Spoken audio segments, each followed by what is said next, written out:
Welcome, welcome, welcome, everyone, to the Women's Empower Network. I am so excited, and it's Joanne, right? It is, but my family actually call me Jodie, so I'm sort of considering going back to it because I get confused. Joanne is when I'm naughty. Well, we don't want that unless it's in a good way. Well, thank you for being here. I know it's like late afternoon or early evening for you, right? Because you're in England. Yeah, it is. It's just gone 6 o'clock. Supper time. Sunsetting time, so I'm actually in the best spot to see it set. Oh, very nice. I love that. Well, welcome. And if you would, so we could get to know you a little bit, if you would tell us a little bit about your story and journey that led you to what you're passionate about today. Yeah, I have to say I've pretty much recently discovered, well, rediscovered over the last year what I am passionate about. So all my life, I've always been a very helpful person, but I found I've sort of discovered that actually what I was doing was being helpful to seek validation of some kind, and it was always on somebody else's term.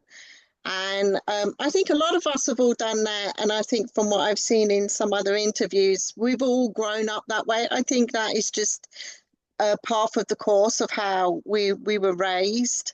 And now everything is all changing in the way we raise our children now. So it's like, I think many more of us women are finding when we're hitting our 40s, we're all going into our own midlife crisis, not just the perimenopause.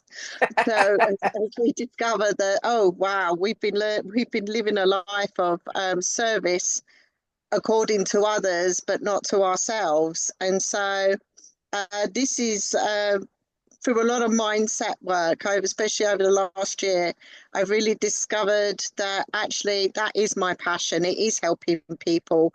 For a time, I did resent it, and I had a lot of negative feelings towards helping people. But now I'm like, actually, no, this is my comfort place. This is where I'm happiest. I love helping people, but now I do it on my terms, not on everybody else's terms. So this is how I've become chapter foundations or the helping business people instead of being the bookkeeper, where you're sort of helping people, but it's very demanding and it's all on their terms. So, and everybody else's terms and the law's terms. So, yeah, that's how I've got to this way. So tell me a little bit about the distinction between how you perceived what was their terms now versus your terms. What's the shift, the difference? Their terms is making them happy, always trying to solve their problems. I love problem solving, but I was always trying to solve their problems. And I found I was doing it as a natural instinct. I wasn't thinking about what I was actually doing. I would just go off and do it. If somebody said, oh, they've got a childcare problem, I'll go find a solution. If somebody else has got a different problem, I'll go find a solution. You could be a complete stranger and you tell me a problem, I'll give you a solution. If I don't know one, I'll find a solution, and it was to make other people happy and solve their problems where I put myself to the very back. I wasn't anywhere on the list of priorities in any way, shape, or form. And I know I believe that's just how we all were. It was always just, as children, you're told you're to be seen and not heard. You're to just do, don't answer back. So you get into the natural progression of, I will just help and I will just sort, but I'm not going to ask questions. And my nan used to say, actually, you always want to know what's the ins and outs of a duck's backside, because I'd always go off researching stuff or trying to find out more information and ask questions all the time, which used to get me into a lot of trouble at school, especially when I went to a Roman Catholic school with nuns, and they didn't like the questions I'd ask them all the time. It was, no, this is what it is and that is that. And I'd go, but no, I don't think so. I really honestly believe there's got to be a better answer to this. No, stop that or you get detention. So yeah, I was always getting A myself woman into a after lot of my own really, heart. a lot of trouble. And well, actually, my kids, I've been told many occasions when I go to school days with the kids, they know a lot about a lot of things. I went, yeah, really sorry about that. I can't help that. I'm just one of those nosy people that just likes to know a little bit about everything. So, yeah, but getting back to what you was asking, that's how I believe, and how what I've uncovered is, for me, it was just making everybody else happy, solving their problems. And then I started to discover that actually what I was seeking was also validation and to be liked, because at school I had a couple of friends, but I used to be bullied quite a lot. So it was do things to be liked, even though people weren't asking. My best friend actually turned around and said to me, "You know, I like you. You don't have to be like this. Don't have to keep helping." I was like, "Oh, okay." And I took offense at that. But now, since really doing a lot of deep diving and working through my own personal midlife crisis, I've found that's what I was doing, but I wasn't happy. I was really miserable, to the point I actually had depression. And so now I've I've spot the signs when I get that way, and I tell myself off in a polite way. Although negative talk is still a massive thing, and I'm really working hard at it. But we're getting there. Life is starting to get better, and like I said, the sun is setting, and now I sit and I tend to take a bit of time and see it instead of rushing around everywhere to make sure everything is all done. I starting to learn to take a bit more time for myself and make myself happy in that way, little bits here and there. So yeah, that's me. I love it. And like you said, I mean, I think almost all of us, because I've interviewed women from all over the world, that we were all fed the same syrup, the same Yeah, message, and we're waking up to that and we're questioning it. And I appreciate you sharing, how you became resentful because you were doing on autopilot because that's what you were conditioned to do. And yeah. I think you're singing the song of, I'm making this number up, but probably 80% of women out there. Um, I just think it's a very commonplace thing until we either get really sick or we go through some traumatic life change shift or something before we realize, oh, I need to re-examine this. um and I was very guilty too in my church of always saying yes and then being so stressed out because I took on more than I could actually handle. And I had to learn to say no, and it was really hard at first. It is. It definitely is really hard to say no, especially when you've always been of a life of just saying yes without saying yes. You just get on with it. But one of the sayings that I always really struggled with is you can't serve from is it a cup half full or it's empty? You must fill your cup. And that saying still doesn't sit right with me. It still feels like a bit alien and a bit odd to say, well, why have I got to do things for myself to make my cup full? But I'm slowly starting to grasp the idea of it all. Although it'll probably be renamed into something that I will find a lot more easier to swallow. It's true. Well, it's like, somebody just the other day uh, was reminding me, when you're in the airplane, they always say put on your mask first before helping the person next to you. Um, and it Yeah. goes along that same line, doesn't it? But what does that natural instinct tell you? That's wrong. I must put it on the children's first, or must make sure the husband who's now confused and doesn't know which way he's up to make sure he puts his on first. When in actual fact, if you put yours on first, you're in a calmer state and you can then start to go, okay, this is what you've got to do, put that on, do it this way. Yeah. But it is strange. And then you sort of go through a stage where you kind of resent your parents as well. And now you start to think, well, hold on, they were brought up that way. It's Yep. gone on for the longest time. And I think we're sort of going through some sort of evolution, I guess, as human beings of, well, actually, no, this isn't the way we should be living. Work life life balance must come into play. We're not of the times, we're not in the medieval times, we're not in the sweatshop times, we're not, even in the, don't know why I've got cowboys in that in my head, but we've come forward from that. So why can't we have both, have balance on your own terms? It doesn't have to be a 9 to 5 and I've got Monday, Saturday, and Sunday off. You do it how you want to do it. If you want to work solidly for 3 weeks and take a week off, that's your balance. It's however you see your balance. But yeah, I think a lot of things are changing for a lot of people, and I don't think it's just women now. I'm starting to see a lot of changes for men as well. They're starting to get the idea of we can get a work-life balance. We don't have to keep saying yes to everything. We can say no. So Yeah, I know, right? That's exactly right. I appreciate that so much.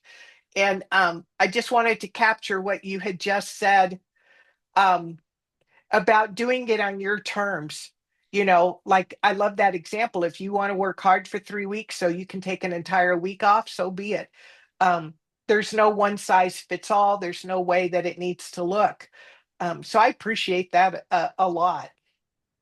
yeah, I think there's a lot of everybody thinks there's one template for life, and there really isn't one template. There's many different ones. It's just we've got to all find our own version, our own template, and how we want to do things. And that does bring a lot of struggle and resistance. And then you've got to just really work through it. And then some people don't want to work through it because they just think, no, you this is how it is. They're stuck in that mode. But they want to live a certain way, but they're stuck. My husband's one of them. He's very much stuck. And so it's like, no, we can live a much more fulfilling, more energized life. It's not all work, work, work. We can have work and play. You can have work and freedom. We'll get there one way or another. We're getting there.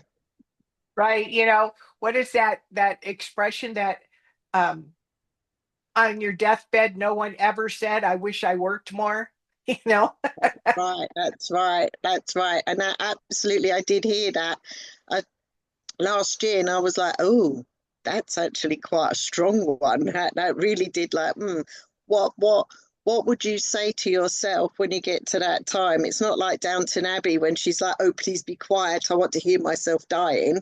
You know, what regrets are you going to have? And that is really starting to really strongly pull with me that I've raised my children. My youngest one is 16 in a couple of weeks, no, in a week. He's 16. So, he's almost finished being done with school. He's got a couple of years left, and then after that, it's up to him what he does. But I've almost finished that side of the parenting where you've really got to be there quite a lot. So now it's like, well, what do I do with myself? So now I've got another crisis on my hands. My children are all going to start leaving home, and it'll be just the two of us. And I said, we can't turn around and just look at each other and go, who are you? After all these years. So let's start living the life that we want to live. Well, speaking about that and having more time on your hands and doing this on your own terms, who are the people that you like to serve the most, and what is it you like helping them with? Me, I'm an anybody person. It sounds really wrong. um, Anybody that's in it that has an issue, I just and you get a feeling or a sense of people, but even the people that are the grumpy people, I'm more than happy to help them because there's something's going on that's hurting them or is upsetting them, or there's something going on. I can't find my words properly right now. That something you can do can absolutely brighten their day. I used to be a courier, and I used to deliver parcels. And a lot of the couriers would say, oh, even if they're old, you just knock on the door. If they don't answer in 2, 3 seconds, you go. And I was like, no, that's not right. Because if you're an old person or you're disabled, you're not able to get to that door that fast. So, yeah, my rounds, instead of taking 2 hours actually could take 4 or 5 hours. And I'd give them a few moments. I'd give them 5 minutes, to be honest. I did like chatting to them because I'm quite a chatty person at times, most of the time. But you never know if you're that one person they're going to see that day. You've got the mum at home who's looking after her child, and she might be a single mum. You might be the only person she's going to see that day because all her friends are working or they're all doing their own thing. Which I did used to have a couple of single mums, and then there was quite a few of the elderly and a few disabled people, and I used to love hearing about their stories and stuff. And if they needed some help, post a letter or whatever, I'd always lend a hand. So to me, we're all just individuals and we're all different. And if we were all the same, the world would be fairly boring. So That's I true. like a Well, good mix.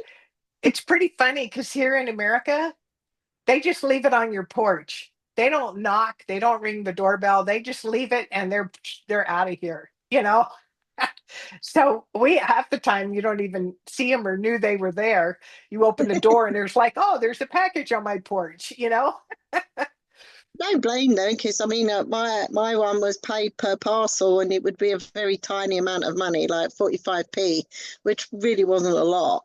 So you really did, the more you delivered, the better it was, sort of thing. But at the same time, we're also humans and we need a human connection. So So did I read on your Facebook group that you like to help startup businesses get their business set up correctly?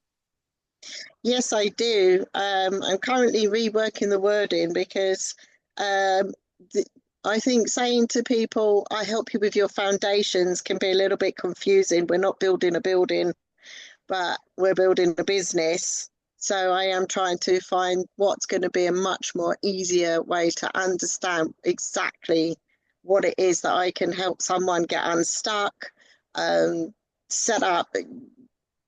What I found when I was setting up my first business, I didn't ask for help. I didn't go and find people. And when I did ask a question in a group, sometimes you got a bit of a snarky remark. So then that would like put me off of making any more connections with anybody else. So I then did a lot of research and joined a lot of webinars and masterclasses. So I decided I want to help other people not go through that. So to make it easier, so I've got checklists and I've got a workbook that's going to be coming out soon, Nice. and anything, all different little bits that are just going to help make starting a business so much easier. No matter where you are in the world, starting a business is fairly pretty much the same in all countries. So insurance, people forget they need to have some kind of insurance, whether it's a public liability, indemnity, some might need a license. Then you've got separate bank accounts because you don't want your personal mixing with your business. There's just so many elements and cogs of things that have to get done that even myself, I found I'd start one task and think, oh no, I need to go and do that. No, I need to go and do that. So then you just got about 100 different tasks all open all at once and nothing's getting done or finished. Now you're going into overwhelm. Now you're getting in a muddle. So I had a mentor who then helped me break things down and she would like go, stop, let's see where you're at now. Let's start from the beginning. We're going to tick that off, tick that off. And then I started doing networking. And then I met a few people that were doing exactly what I was doing. So I said, hey, do you want to jump on a call? Let's have a go at this. And that's how I started. They were so happy. They got the list of different things to do, and it just really helped clear their mindset. They like at first they were in the call, they were like really stressed, and one was crying, and she was like really confused and didn't know what to do anymore. By the time we left, we was laughing, joking, and she went, oh, by the time I sent the email to her of a checklist of things to do, she went, oh, I've done about 50% of that already. And I was like, wow, now just see, look what's happened there. And I just think if people were there to help pitch in, just listening to you, you're clearing out the old files and you're making room for the new files to go and be done and you suddenly get more inspiration and more ideas. And actually, on a call with someone, I'm like that. I can be very excitable at times, and I have to rein myself in because I'm like, yeah, that's such a great idea, and I can go a little off tangent, but then I do wind myself back in again. But it is to help not just startups. If somebody wants to revamp their business or they're stuck in their business, you could be 10 years and the business has just gone stale. You've lost the passion for it. I'm more than happy to jump on a call with someone and go through it, and we just start knocking through ideas and coming up with a new plan. Because that is the main aim, is you're going to walk off with a plan that's going to be your plan, not somebody else's that some gurus come up with. It's your plan, that what's going to work for you and your business. And they go off and they start building their dreams. I love your excitement, as you got on a roll there, I could just feel the energy intensify and the excitement, because I have a love of doing this and a love of helping people. And especially there's two different audiences that come to mind. There's the person who's always worked for somebody else and they don't even know what they don't know. It's like, where do you start from getting a business name and, like you said, a business account? And there's such a myriad of things that you need to do to get set up that are daunting, and so many of them, right, are just one-time things. Uh, Yeah. to get them in place, but they're all necessary. Oh, yeah, you were mentioning about insurance, and that's an important one that I think a lot of people skip over. But a lot of people also consider, because they've heard you need a website straight away. I did that. I created a website and I didn't, it just sits there, it doesn't do anything. It wasn't time for the website. And then I created another website for this business. I just got really good at creating websites thanks to this, thanks to the website mentor. She's just brilliant. She just ran a 30-day challenge, and ever since then, I got the bug of how to do things on websites. So when I started this business, of course, I started a website. Don't actually need it just yet, but we're now starting to get to that point where I do need it. So this business has been going for a year, and now I'm reaching that stage where it's like, okay, we're now going to really utilize that, because that is going to be my shop, especially with the issues with social media. If they if anything happens and it goes down for a day, what have you got? So now you need to really work on building an email list. But I could never work out how am I building an email list? I've got nothing to sell that's going to build an email list. And then over time, I started working it out. And then, so this is why I just think it's great to have a call with someone, and you just go through everything that they've got, and then you just start swapping ideas until they get to what they want to get to. And then you start coming up with the ideas of how you're going to grow and expand that business, but not rapidly, on your terms, and safely, that you're still going to have your business work life balance going on. If you've got kids, you don't want to be sat there all day long working on the computer trying to get a business going, and then suddenly realize you've got dinner to cook. It's 6 o'clock and there's no food. It's Yeah. trying to get that balance as well at the same time. But yeah, I Yep. did get rather chatty and rather excitable, and then I go off on one. That's okay. I love it. I absolutely love it. Because it makes me feel like you're in your zone, and your stuff. And because you had to walk through it yourself, and to save somebody so much time and have somebody as a sounding board, um, I really love that. So how can somebody connect with you if they want to have a chat with you? Um, I mostly hang out on Instagram at the moment. I do actually have a LinkedIn as well. So it's Chapter Foundations, or if you look up Joanne David, you can also find me on one of my Facebook pages. Those are the best ways to get in touch with me. Like I said, I do actually have a website, I can't even say it now, Chapter Foundations as well, which is going through a nice bit of a revamp at the moment. So it's going to hopefully look even better than it does now. But yeah, absolutely. Come chat with me on Instagram. You can send me a message, or on Facebook. I'm more than happy to have a chat with someone. Well, that's beautiful. Well, we'll be sure to put your links in the summary of the interview above this interview, and we'll also post them down in the comments so that they can find you. I so appreciate you being here. I love your passion, your enthusiasm, and your excitement. You know? Thank you so much for inviting me. It's been good. It's great. Yeah, see there? It was fine, wasn't it?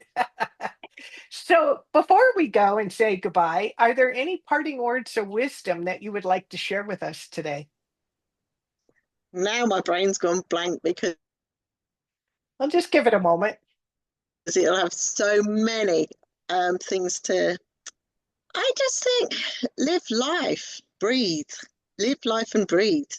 Enjoy the sunshine, enjoy whatever pleases you, and look up from your computer, which I have to remind myself to do quite often nowadays. I think I'm going to actually stick it on my computer screen. Look up. So, okay, because we get so involved and we get so forgetful in a sense of just work, work, work, work, work. We don't look up and see what's around us. And yeah, it's great when I get in the car and my husband drives and we go out into the countryside. I feel like I can breathe again. So yeah, I'd say look up and breathe. I love that. That's very good advice. What came to mind too when you were sharing that is if you have to, is set a timer, Yes, you know, yes. because it's good to get up and move too and not sit for hours on end. Oh yeah, my Alexa goes off at 12:30 telling me it's lunchtime and I usually ignore her. So do as I say, not as I do. But no, we've started actually now, yeah. Instead of ignoring when your hips are hurting from sitting too long, we're now going, no, listen, get up and go. That's good advice. Well, it's been such a pleasure, Joanne, to be here with you today, and I look forward to seeing more of you. You too. Thank you very much for inviting me.